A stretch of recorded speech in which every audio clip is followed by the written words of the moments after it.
My fellow Americans, citizens of conscience, of conviction, and of curiosity, lend me your ears, your eyes, and most importantly, your understanding. For the moment we find ourselves in is not one of triumph, but of turmoil. Not of unity, but of uncertainty. A moment wrapped not in the stars and stripes of patriotic pride, but draped in the numbers, trends, and truths that cannot be ignored. On July 4th, under a sky meant for celebration, President Donald J. Trump signed into law what his administration touted as a landmark piece of legislation, a sprawling tax cut and spending bill. It was a move heralded by its supporters as a victory for economic freedom and security. A fireworks display of fiscal reform. But as the smoke cleared from Independence Day's fireworks, another cloud loomed. A cloud shaped not by cannons or cannons of cash, but by public opinion. And in that cloud lies a story far more revealing than the ceremonial signing. It is the story of a presidency struggling to connect with its people, even in its moments of self-declared victory. The approval rating of President Trump, measured by those sacred instruments of democratic sentiment, polls, has dipped in 2 of the 3 surveys conducted since the bill's passage. A trend, perhaps. A warning, certainly. The very people this bill was designed to impact are sending a message: we are not convinced. Let us examine the backdrop to this legislative feat. The bill was no ordinary maneuver.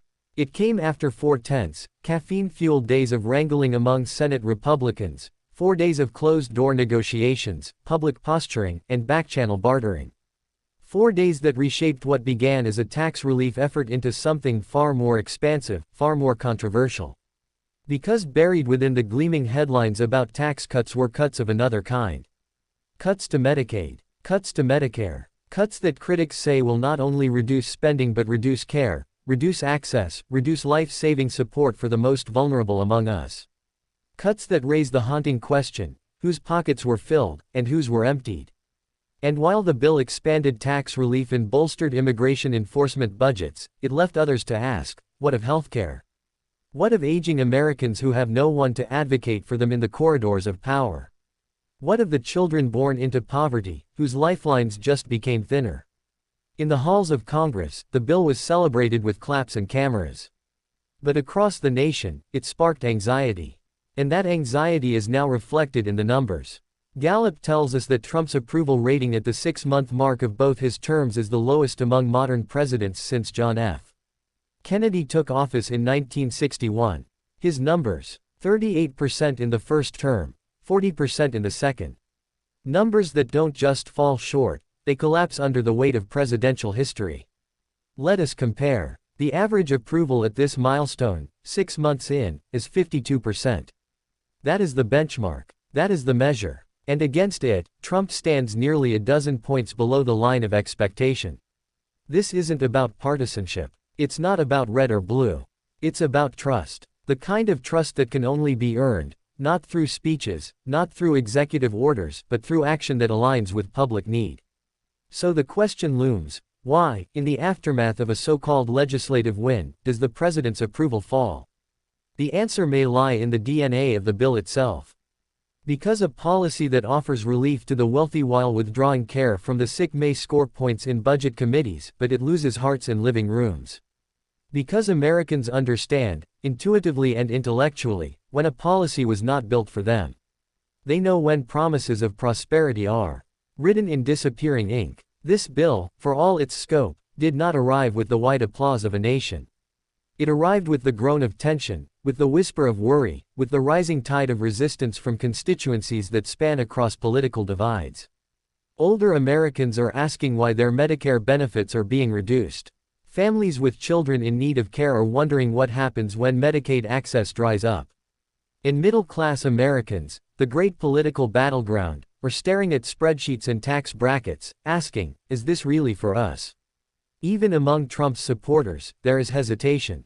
There is concern that the vision of America being enacted is not the one they believed in, not the one they voted for. And the approval ratings reflect this erosion of confidence. They do not lie. They do not care for spin. They simply record. So where does this leave us? It leaves us at a critical junction between leadership and legacy. Trump's signature bill may reshape budgets. But will it reshape lives for the better? Will it strengthen the social contract, or tear more holes in the safety net? Will it deepen divisions, or address disparities? And above all, does it reflect the will of the people, or just the will of the powerful? These are not abstract questions. They are real. They pulse at the heart of democracy.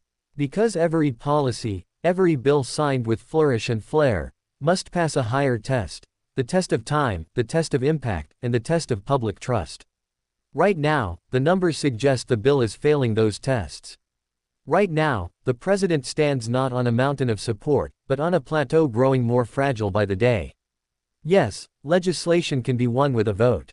But approval, that must be earned daily, through courage, through compassion, through a connection with the everyday American who asks for little more than dignity, health, and opportunity.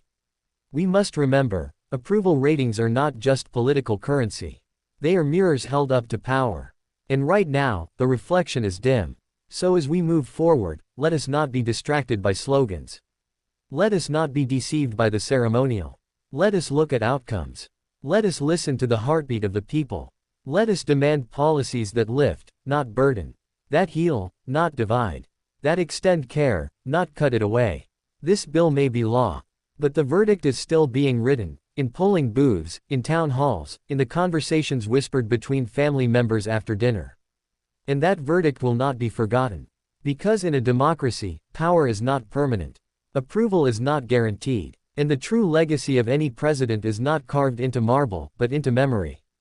And memory, my fellow Americans, remembers everything.